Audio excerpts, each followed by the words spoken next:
हैं न्यूज 24। मैं हूं आपके साथ विपनेश माथुर और आज 10 बजे के बुलेटिन की शुरुआत कर रहे हैं बड़ी खबर के साथ। 5 राज्यों में होने वाले विधानसभा चुनाव की हम बात कर रहे हैं। पश्चिम बंगाल और असम में आज पहले चरण के चुनाव प्रचार का आखिरी दिन है और शाम 5 बजे के बाद चुनाव प्रचार का शोर थम जाएगा। 27 मार्च को पहले चरण के तहत पश्चिम बंगाल की 5 जिलों की 30 सीटों पर मतदान होना है और असम की बात करें तो असम के 12 जिलों की 47 विधानसभा सीटों पर वोट डाले जाने हैं। प्रचार का शोर थमने से पहले पार्टियों ने अपनी पूरी ताकत झोंक दी है। खासकर बंगाल की बात करें तो बीजेपी ने वहां पर पूरा जोर लगा दिया है। 4 तस्वीरें इस वक्त आपकी टीवी स्क्रीन पर। कई दिग्गज जो है आज ताबड़तोड़ रैलियां करने वाले हैं बंगाल में। गृह मंत्री अमित शाह, रक्षा मंत्री राजनाथ सिंह, यूपी के सीएम योगी आदित्यनाथ, मिथुन चक्रवर्ती और दिल्ली से बीजेपी सांसद गौतम गंभीर बंगाल के रण में आपको नजर आएंगे, जिसके कई मायने हैं। वहीं सीएम ममता बनर्जी भी साउथ 24 परगना और सागर में जनसभा को संबोधित करने वाली हैं। और वहीं पहले चरण की वोटिंग से पहले बंगाल बीजेपी के अध्यक्ष दिलीप घोष ने ममता बनर्जी पर बेहद ही शर्मनाक बयान दिया है और इस पर न्यूज 24 की सबसे बड़ी कवरेज लगातार जारी है। और राजीव रंजन कोलकाता से हमारे साथ जुड़ गए हैं, वरुण सिन्हा मेदिनीपुर से हमारे साथ मौजूद हैं और मनोज पांडे तमलुक से हमारे साथ मौजूद हैं। साथ ही खास मेहमान संजय सरकार नेता टीएमसी हमारे साथ जुड़ गए हैं। ओम प्रकाश सिंह जी बीजेपी प्रवक्ता हमारे साथ मौजूद हैं। आप सभी का बहुत बहुत स्वागत है। आप सभी का बहुत बहुत स्वागत है। मैं आऊंगी सभी के पास, लेकिन इस पीछे एक और बड़ी खबर का जल्दी से रुख करते हैं। पश्चिम बंगाल फतेह के लिए बीजेपी ने पूरी ताकत झोंक दी है। चुनाव प्रचार के आखिरी दिन आज बीजेपी के तमाम दिग्गज बंगाल के रण में उतर रहे हैं और ये 5 तस्वीरें आपकी टीवी स्क्रीन पर। गृह मंत्री अमित शाह पुरुलिया, झारग्राम, तमलुक और विष्णुपुर में 4 जनसभाओं को संबोधित करने वाले हैं आज। और वहीं रक्षा मंत्री राजनाथ सिंह जयनगर और चंदी ताला और ताल डांगरा में चुनावी सभा को संबोधित करेंगे। और यूपी के सीएम योगी आदित्यनाथ सागर, चंद्रकोना और नंदीग्राम में ताबड़तोड़ 3 जनसभाओं को संबोधित करने वाले हैं। जबकि हाल ही में आपने देखा है कि बीजेपी ज्वाइन करने वाले अभिनेता मिथुन चक्रवर्ती बांकुरा और झारग्राम में रोड शो करेंगे। इसके अलावा पूर्व क्रिकेटर और दिल्ली से बीजेपी सांसद गौतम गंभीर भी बंगाल के रण में चुनावी सभा को संबोधित करने वाले हैं। गौतम गंभीर पश्चिम मेदिनीपुर, सोनामुखी और हुगली में हुंकार भरेंगे। रहेगी सबकी नजर, लेकिन सबसे पहले आपको कोलकाता लिए चलते हैं। राजीव रंजन इस वक्त हमारे साथ मौजूद हैं। राजीव, बंगाल के आप तमाम जगह पर गए, आपने माहौल जाना, लोगों से बात की और आज जो है तमाम दिग्गज पहले चरण के लिए, क्योंकि आज खत्म हो रहा है चुनावी शोर शाम को, तो ताबड़तोड़ रैलियां करेंगे। कैसा माहौल है पहले चरण के लिए बंगाल में? राजीव,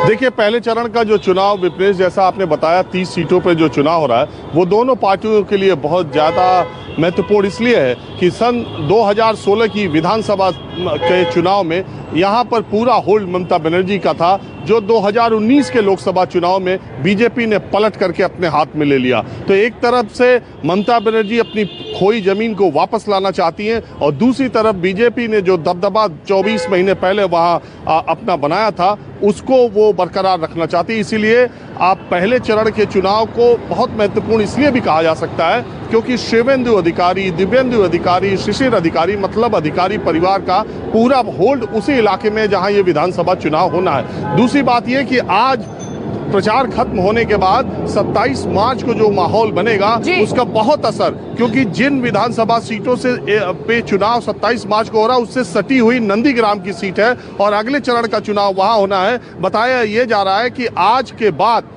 पहले चरण के मतदान के बाद ममता बनर्जी 2 दिन नंदीग्राम में रह सकती है। उन्होंने 2 मकान वहां पर किराए पर ले लिया है, एक मकान 1 साल के लिए और एक मकान 6 महीने के लिए। तो इस चुनाव के बाद असली रण जो नंदीग्राम में शुरू होना है उसका ये सेमीफाइनल है और दोनों पार्टियों ने पूरी ताकत इसीलिए लगाई है क्योंकि जंगल महल के इलाके में बीजेपी ने 6 लोकसभा में से 5 लोकसभा सीटें जीती थी। तो इसलिए ममता बनर्जी भी पूरी ताकत लगा रही हैं कि अगर पहले चरण में वो 2016 की जमीन वापस पाई तो फिर बंगाल का रण जो है वो उनके हाथ में बहुत कुछ आ सकता है। बिल्कुल आप सही कह रहे हैं राजीव, और बंगाल के रण में आज दिग्गज उतर रहे हैं और इसकी अहमियत बहुत ज्यादा बढ़ जाती है। ममता बनर्जी भी दूसरी तरफ हुंकार भरेंगी। मनोज पांडे के पास आपको लिए चलते हैं और तमलुक में वहां पर मौजूद है मनोज। अमित शाह हुंकार भरेंगे आखिरी दिन, पहले चरण का चुनाव प्रचार का शोर आज थम रहा है। आज की जो सभा है उसका महत्व समझाइए और साथ ही तमलुक कितनी अहमियत रखता है, यहां से अगर वो हुंकार भरेंगे तो कहां कहां पर असर होगा।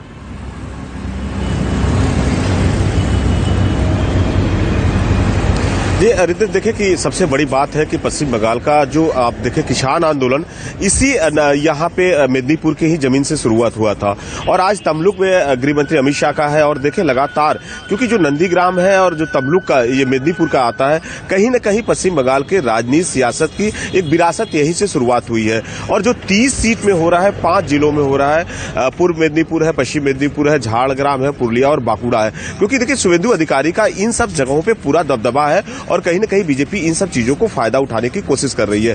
30 सीट पे चुनाव होना है और बीजेपी के आज तमाम बड़े नेता यहाँ पे मिठुन चक्रवर्ती ले क्योंकि 7 मार्च को जो उन्होंने ब्रिगेड में बीजेपी ज्वाइन किया था और पहली बार वो मैदान में उतर रहे हैं, तो जाहिर सी बात है मिठुन चक्रवर्ती जब आएंगे यहाँ पे, क्योंकि मिठुन चक्रवर्ती बंगाल के, तो कहीं न कहीं एक माहौल उनके तरफ से बनेगा और यहाँ पे बीजेपी पार्टी की तरफ से लोग मिठुन को देखने के लिए पहुंचेंगे। और जिस तरह से देखें कि अब जो यहाँ तमलुक का इलाका है ये करीबन यहाँ से 60 से 65 जो सीट है, करीब आपको बता दें कि जो पहले चरण में 30 सीट पे हो रहा है और 1 तारीख को भी यहीं पे 30 सीटों पे होगा, क्योंकि 8 चरण में पश्चिम बंगाल का चुनाव हो रहा है और चुनाव आयोग ने अब इस बार पहली बार ऐसा हो रहा है कि किसी जिले में 2 बार चुनाव हो रहा है, तो जाहिर सी बात है कि जो 60 सीटें हैं करीबन यहाँ का है तो बहुत बड़ा अहमियत रखता है और बीजेपी इसी के तहत देखिए आज यहाँ पे गृह मंत्री अमित शाह जिस तरह से पहुंचे हैं, राजनाथ सिंह का है, यूपी के जो सीएम है योगी आदित्यनाथ का है, गौतम गंभीर है, मिठुन चक्रवर्ती है और मनोज तिवारी भी यहाँ पे पहुंच रहे हैं, तो कहीं ना कहीं बीजेपी पूरे माहौल को एक तरफा अपने तरफ में मुख्यमंत्री ममता बनर्जी को घेरने की तरह से कोशिश कर रही है। आज मुख्यमंत्री ममता बनर्जी की भी 2 सभाएं हैं मेदिनी और दातन में,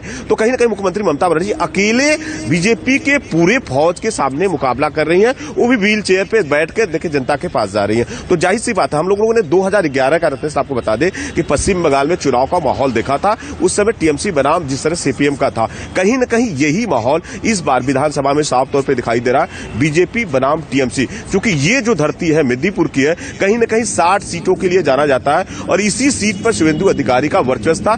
जब मुख्यमंत्री ममता बनर्जी के साथ में 2011 में आए थे तो करीबन बीजेपी जो यहाँ पे जो सीपीएम थे, बीजेपी के जो लोग थे, कांग्रेस के लोगों को टीएमसी ने पराजय करके इसी सीट पे वर्चस्व लहराया था और ये जो 30 सीट है करीबन यहाँ से जो 30 निकाल लेगा तो वाकई पश्चिम बंगाल के 294 का समीकरण है, कहीं न कहीं उस समीकरण में मनोज आप बड़ी बात कह रहे हैं कि यहाँ पर जो भी पार्टी 30 सीटों पर दबदबा अपना बना लेगी और वो जीत की तरफ आगे बढ़ जाएगी। मैं लौटूंगी और वरुण सिन्हा इस वक्त आपको मेदिनीपुर से नजर आ रहे हैं, गौतम गंभीर यहां पर हुंकार भरेंगे।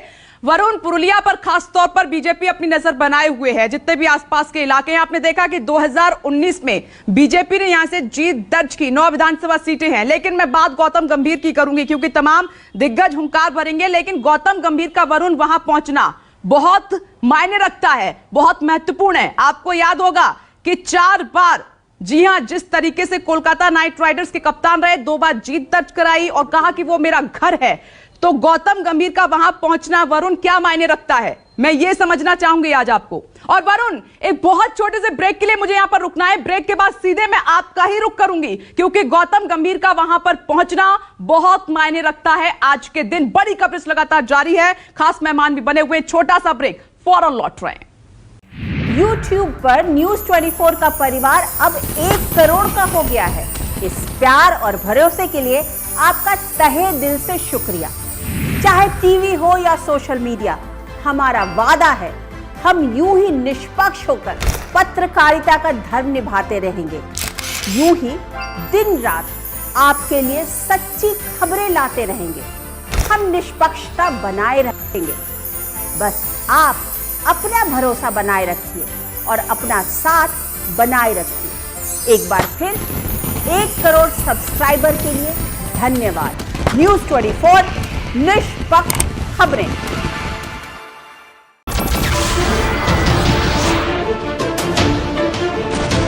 नमस्कार, मैं हूं मानक गुप्ता।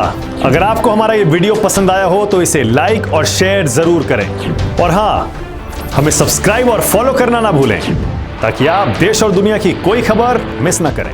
तो जुड़े रहिए हमारे साथ और देखते रहिए न्यूज़ 24।